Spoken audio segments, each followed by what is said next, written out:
counted the dead by their boots. That was how she had learned to do it after the third raid. Faces were too hard. Faces made her stop moving, but boots she could count quickly and keep walking. 14 pairs this time, some of them were very small. She was the last healer left in Dunmore. The others had gone south after the second raid, the one that took the mill and half the eastern homes. Nora had stayed because her mother was too old to move, and because somebody had to, and because she had never in her life been able to explain herself when people asked her why she did the things she did. She was wrapping a man's burned forearm when she heard it, not a sound she had a word for, a sort of pressure in the chest, like a bell rung too close to your ear. She looked up. The dragon was standing at the far end of the road. Not flying, standing, which was strange. Dragons came in fast and high and left the same way. They did not stand at the end of roads and look at people.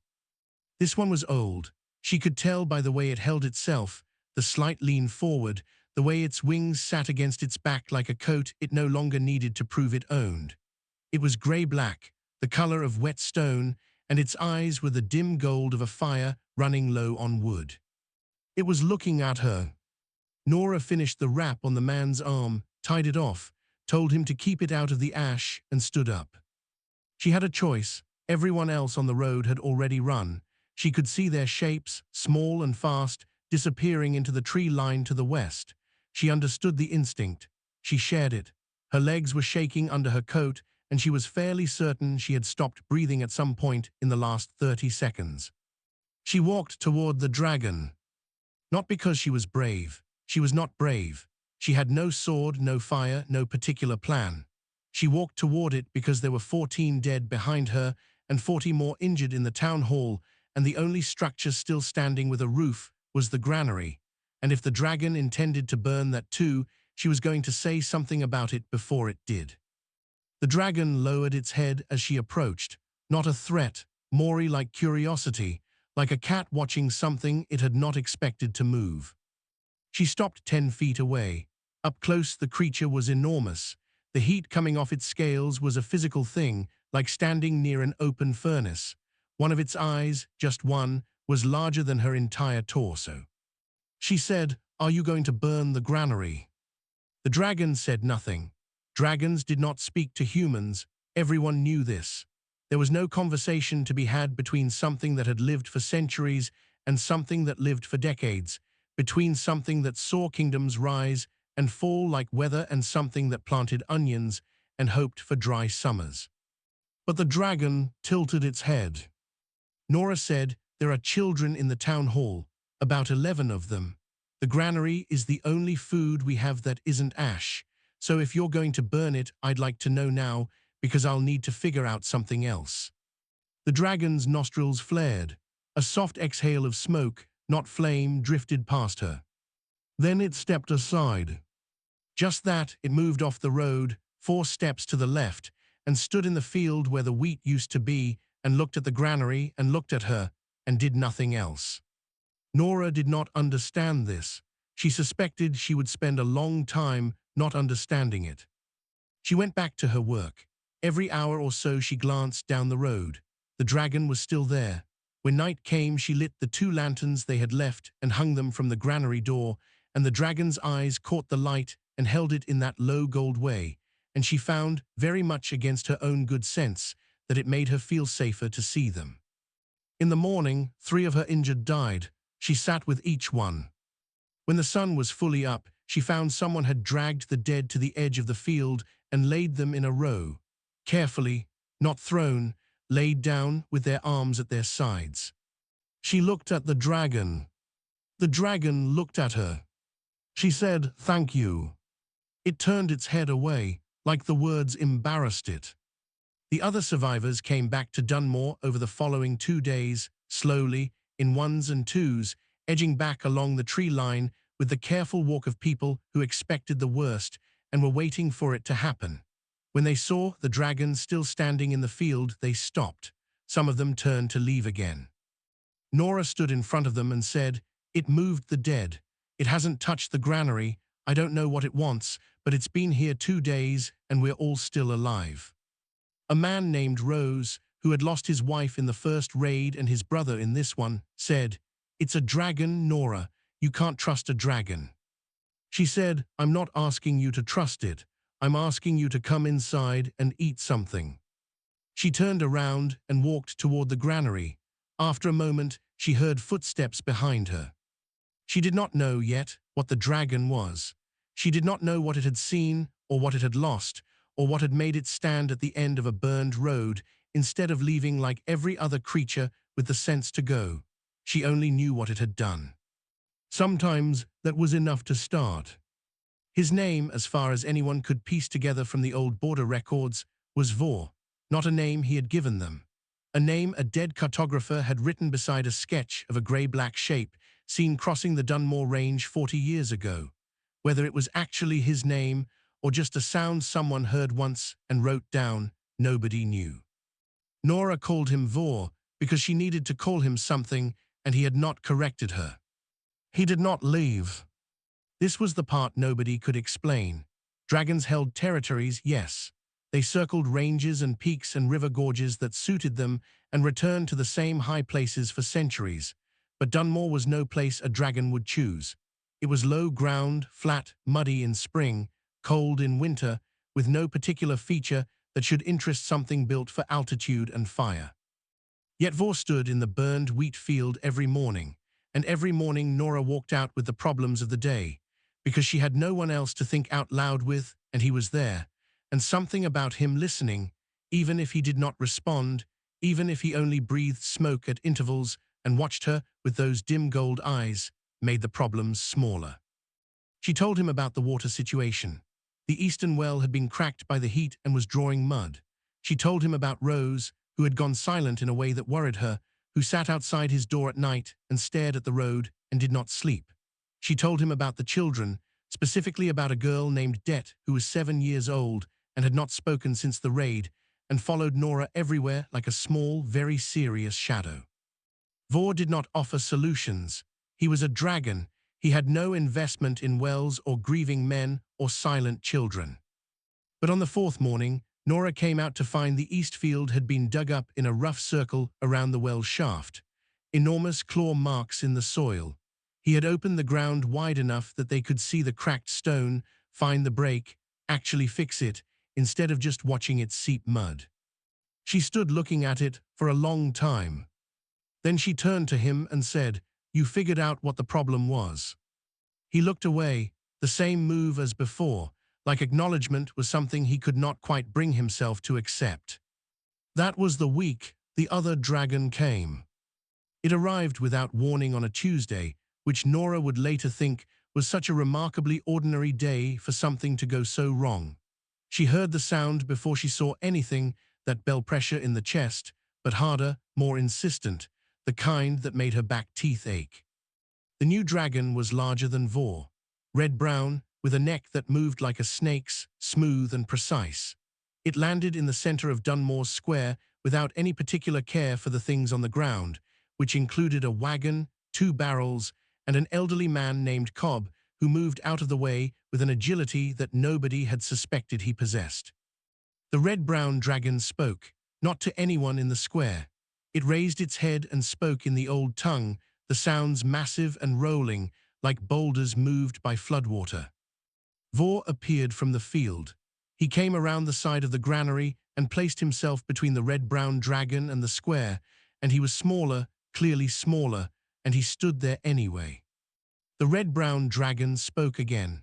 Then it looked at the square, at the people who had frozen in place the way prey freezes, and it made a sound that Nora had no doubt was laughter.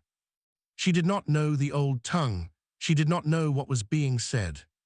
She knew only that the red-brown dragon was looking at the humans of Dunmore the way a person looks at a thing that has no significance. Not hatred, not cruelty, simple absence of regard. They did not matter enough to hate. She walked into the square. She was aware of how this looked. She was a woman of medium height with a healer's bag and flour on her coat from the morning bread, and she was walking toward 2 dragons having a conversation about things she could not understand. She heard Rose behind her say her name in a voice that meant stop, please stop, for the love of everything, stop. She kept walking. She stood beside Vor, not in front of him. She was not foolish, but beside him, close enough that the heat of him was a wall on her left side, and she looked at the red-brown dragon and said nothing, because there was nothing useful to say, and she was learning that presence could be its own kind of argument. The red-brown dragon looked at her, then at Vor, then back at her. It said something short, one phrase sharp as a blade edge, then it left. It took Nora a long time to breathe correctly again. She looked up at Vor. His jaw was tight. His wings were held in close the way people hold their shoulders when they are trying not to show a thing. She said, "What did it say at the end?" He did not speak. She said, "You understand me, I know you do." A long pause, the kind of pause that has weight in it. Vor said, in a voice like gravel settling at the bottom of a river, it said, "You are a strange pet." Nora thought about this. Then she said, "What did you say back?" Vor looked at her for a moment that was difficult to read. Then he turned back to the field. He said, "I said you are not mine." She understood somehow that this was the closest thing to a defense he knew how to offer, and it was enough to make her throat tight in a way she hadn't expected. The letter from the governor's seat arrived on a grey morning with a rider who looked like he had been told to deliver it quickly and ask no questions, and had done both. Nora read it twice.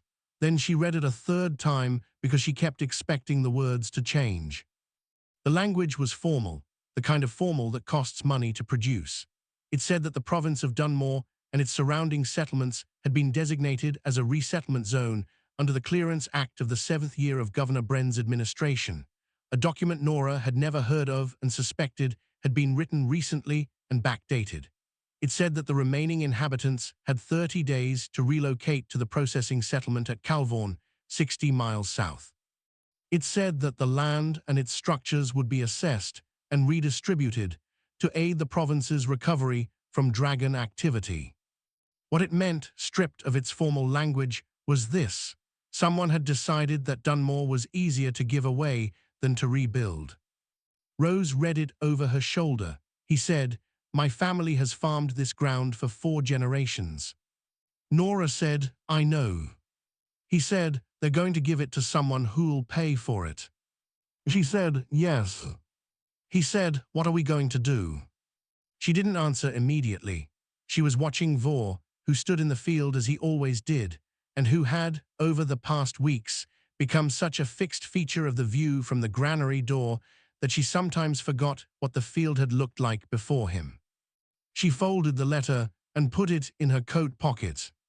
She said, "I'm going to go talk to him." Rose said, "He's a dragon." She said, "He's also the reason we're still alive, and the only reason anyone in this province is afraid to come finish the job." She walked out to the field. She told Vor about the letter. She read parts of it aloud. He listened in the way he always listened, completely still, which she had come to understand was not indifference but attention. Dragons, she had learned, did not fidget. When they were paying close attention, they became absolutely motionless, like a held breath. She said, "I need to go to the governor's seat. I need to stand in front of someone who makes decisions and tell them that the people of Dunmore are not going to move." Vor looked at her. She said, "I know what you're thinking." He had not said anything, so this was technically impossible, but she said it anyway. She said, "You're thinking that one woman going to a governor's hall is not going to change anything.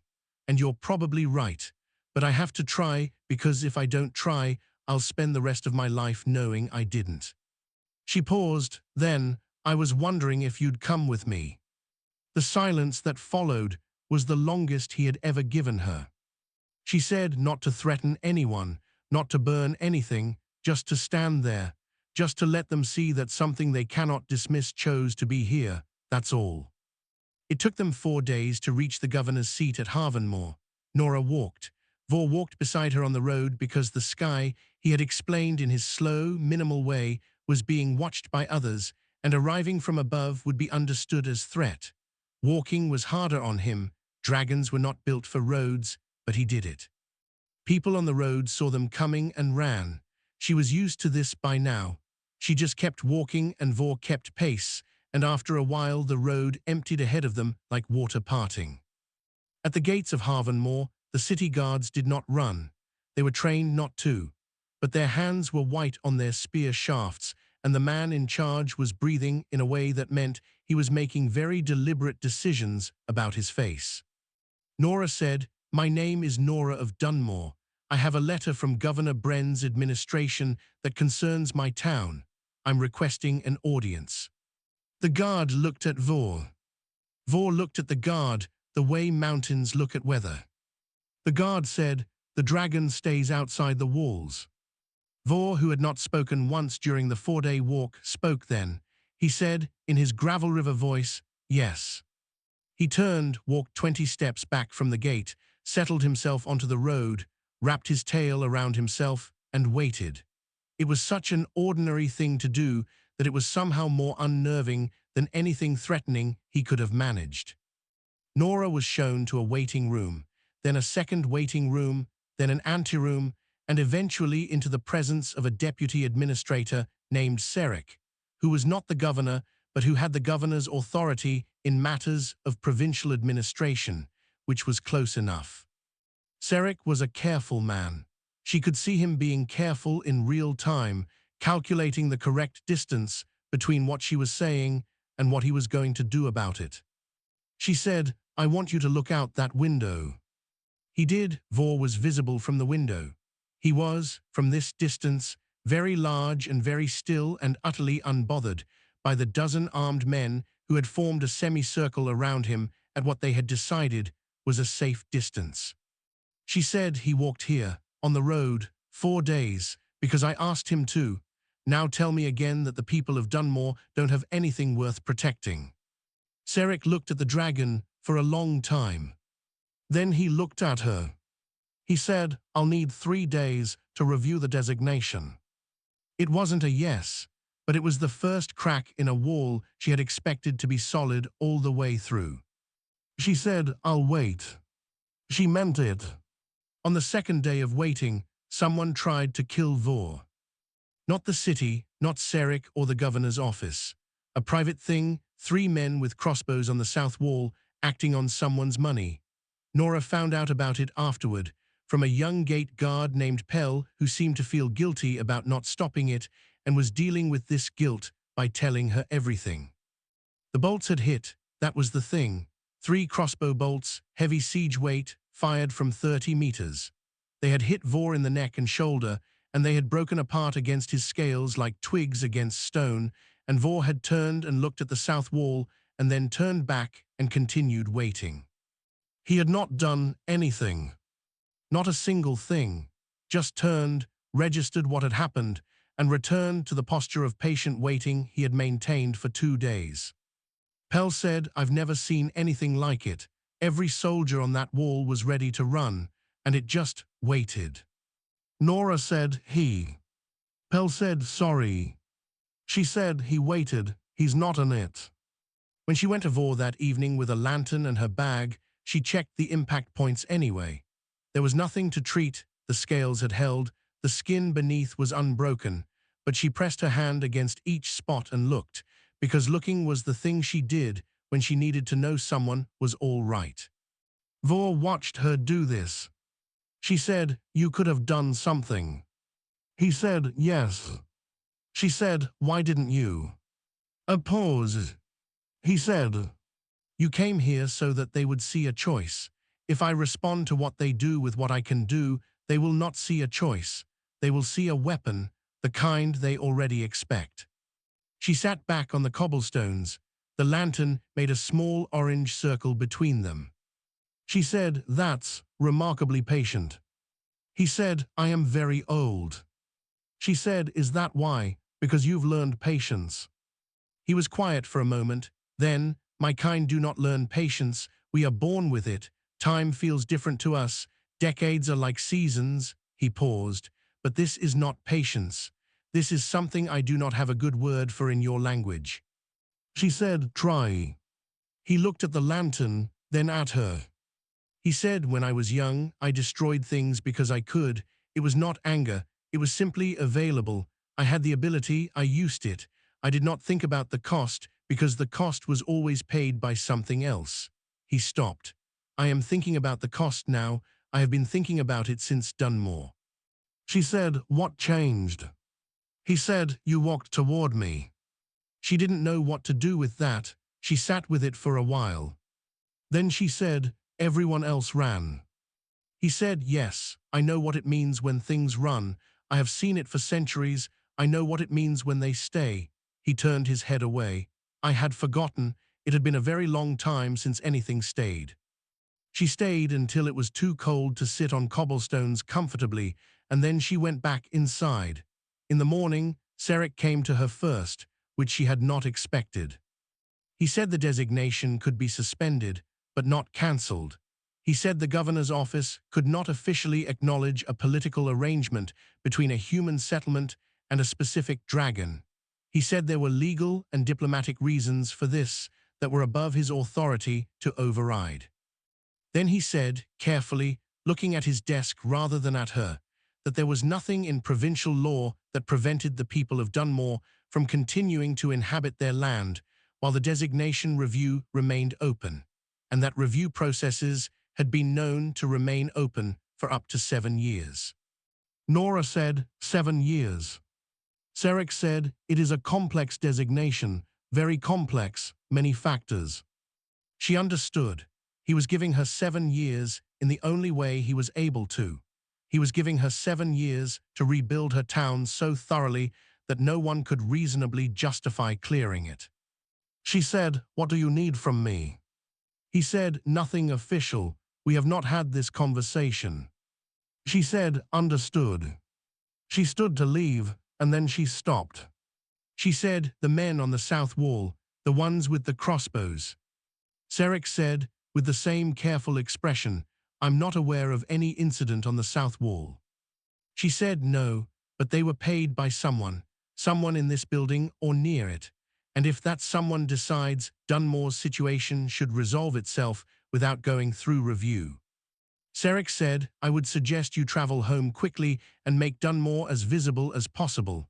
Markets, records, names on buildings, the kind of things that make a place difficult to disappear. She nodded. She went to get Vor. They left Harvenmore at midday, back along the road they'd come by. The city watched them go. She could feel it, all those eyes from the walls, tracking the old grey-black dragon and the woman walking beside him. She thought about what he'd said, that he had forgotten what it meant when something stayed. She thought about 14 pairs of boots in the ash. She thought about Det, who still wasn't talking, who had nevertheless, according to Rose's letter, which had reached her the previous morning, started helping in the granary, stacking sacks with a 7-year-old's serious focus. Small things, everything was small things. But small things, placed carefully enough, became walls. Det spoke for the first time on a morning in late autumn, 4 months after the raid. What she said was, why does he stay? She was standing in the doorway of the granary with a broom she was too small for, watching Vor in the field where the new wheat had been planted 2 weeks earlier. The stalks were just visible, thin green lines in the dark soil. Nora was behind her, counting stores. She stopped counting. She said, I don't know exactly. I've asked him. Det said, what does he say? Nora thought about this. She said, different things at different times, but I think mostly, he says without saying it, that he'd forgotten there were things worth staying near. Det considered the broom for a moment, then she went back to sweeping. But she kept talking after that, slowly at first, short sentences, questions about practical things, then longer ones. Rose said it was like watching a fire catch. You had to be patient because if you paid too much attention, you smothered it. By winter, there were 11 families back in Dunmore, not the full count of before, and some of those 11 had relatives who had chosen not to return, who sent letters instead that said they were settled now and maybe it was safer south. Nora did not argue with this. She only wrote back that the door was open. The 11 families rebuilt. They put names on buildings as Serik had suggested. They registered the market, the well repair, the road maintenance, the new crop rotation they designed around the burned sections. Nora wrote every record in triplicate, one for the town, one for the provincial archive, one for herself, because visibility, she had decided, was a form of armor. Vor was part of the town now in the way permanent things are, not announced, not invited, just gradually, undeniably present. He had moved from the field to the low ridge above the eastern tree line, where he could see the whole settlement from above, and the settlement could see him from below, which turned out to be useful in ways Nora had not anticipated. Merchants who had previously bypassed Dunmore began stopping, not because the road had improved, it hadn't, but because a town with a dragon on its ridge was a town that did not get raided, and a town that did not get raided was a town where your goods would still be your goods when you woke up in the morning. Trade brought money. Money brought materials. Materials became walls, roofs, a proper well housing, a covered market square. The red-brown dragon came back in late winter. This time it brought two others with it. They landed not in the square, but on the ridge, facing Vor, and the conversation that happened between them was something Nora watched from the granary doorway without understanding a word of it. The sounds the dragons made were enormous, rolling things that she felt in her sternum more than heard. The two newcomers were both larger than Vor. One of them, deep green, with scarring along its left side, had the look of something that made decisions and expected them to be followed. It went on for almost an hour. Then the three visitors left. Vor came down from the ridge for the first time in weeks and stood at the edge of the settlement. He was tired, she could see it in the set of his wings, the slight forward lean that was more pronounced than usual. She brought him water in a trough they'd built for the purpose. He drank. She said, "What did they want?" He said, "To understand." She said, "And?" He said, "The one with the scarring leads a territory to the north. She has had 3 settlements in her range destroyed by raids from outside her borders. She is losing her range. She wanted to know how I had stabilized mine." Nora said, "What did you tell her?" He was quiet for a moment. He said, "I told her I had not, that a human had stabilized it, and I had only stayed close enough to be useful." She looked at him. He said she did not believe me. I told her to come back in spring and see the market. Nora said, "You're inviting dragons to the market." He said, "I am suggesting that some of them may need to learn what you taught me." She said, "I didn't teach you anything." He said, "You taught me that staying is a choice, that choosing to stay near a broken thing rather than leaving for somewhere easier is the most difficult and most effective action available to something with the power to leave." He paused. "Most dragons do not know this. We leave. We always leave. We have always had somewhere better to go." She thought about that for a long time. She said, "The green one, the one from the north, does she have anyone, a town, a healer, someone to walk toward her?" He said, "I do not know." She said, "Could you find out?" He looked at her. The dim gold of his eyes had something in it she had come to recognize as the dragon equivalent of being surprised, which happened less often now than it used to, but still happened. He said, "You want to help her?" Nora said, "She's losing her range, and she doesn't know why staying works. Those are 2 problems I know something about." She went inside to get her writing materials. She had several letters to draft. Behind her, on the edge of the settlement, Vor made a sound she had not heard from him before. Low, quiet, not fire, something closer to warmth without combustion. It took her a moment to understand that it was the closest thing to laughter he had. The council that nobody called a council met on a plain 2 miles east of Dunmore in the second spring after the raid. 7 dragons, 11 humans, a translation arrangement that involved Vor standing in the middle and using approximately twice as many words as he normally used in a month. The green dragon from the north was named, in the old tongue, something that translated roughly to Worn Ridge. She had brought 2 of the settlement leaders from her range, a farmer and a former soldier, both of whom had the look of people who had been told something unbelievable and were reserving judgment until they saw it with their own eyes. Nora had brought Rose, Det, now 8 years old, and deeply serious about everything, and a trader named Wynne who had started using Dunmore's market as a regular stop and had opinions about provincial road law that turned out to be surprisingly relevant. It was not a formal thing. There were no chairs, no table, no document to sign. Nora had brought bread because bread at a meeting was her mother's advice, and her mother had, on reflection, been correct about most things. The problem that everyone had gathered around was the same problem it had always been. The raids had not stopped in the wider province. They came from the eastern ranges, from dragons whose territories had been disrupted by something drought, a border conflict between two older clans, a collapse in the prey population that nobody had bothered to track. Disrupted dragons raided. Raided settlements failed. Failed settlements gave disrupted dragons no reason to stop. A cycle, an old one, and the humans and dragons in it had always responded to it the same way. Humans by hiding or fleeing, dragons by treating the problem as someone else's range and therefore someone else's concern. Rose said bluntly, because he was always blunt, the raids keep coming because no one's made it expensive enough to raid us. Warren Ridge, through Vor's translation, said, expense is understood, but the eastern clans do not fear Dunmore. Rose said they don't need to fear Dunmore specifically. They need to know that when they raid any settlement in this range, they are raiding a place that is watched, tracked, and will cost them something.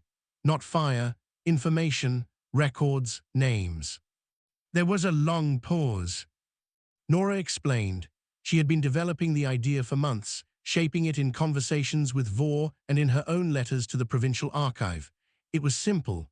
Every settlement kept records of attacks, the direction of approach, the markings of the dragons involved, the timing, the pattern. The records were shared. The patterns, once visible, identified individual raiders. Named, documented, reported to clan elders who still operated on law and did not want the liability of known outlaws in their ranges. It was not a weapon, it was a ledger. Humans were very good at ledgers. Warren Ridge listened to all of it. She was quiet for a long time after, the way Vor was quiet when he was paying close attention. Then she said something that Vor translated as, "You are saying that you will make the darkness visible." Nora said, "Yes." She said, "And you need our help to do it, because some of the markings require someone who can read the old patterns, clan identifiers, territorial tags, things a human cannot read." Nora said, "Yes." Warren Ridge said, "And in return." Nora said, "Dunmore keeps building, you keep your range. The eastern raids become expensive enough that they stop. Nobody wins a battle, everyone just continues." Warren Ridge said, through Vor, "This is not how things are done." Nora said, "I know, but the way things are done hasn't worked." Another silence, the kind that had something moving through it. Warren Ridge said, "Why should a dragon help a human settlement survive?" Vor answered before Nora could. He did not translate first. He just answered, in the old tongue, something that went on for longer than his usual careful sentences. His voice was low and even. The other dragons listened. Nora could not understand the words. When he was done, Warren Ridge looked at him for a moment. Then she looked at Nora. Then she looked at Det, who was standing at the edge of the group, eating a piece of bread with total concentration.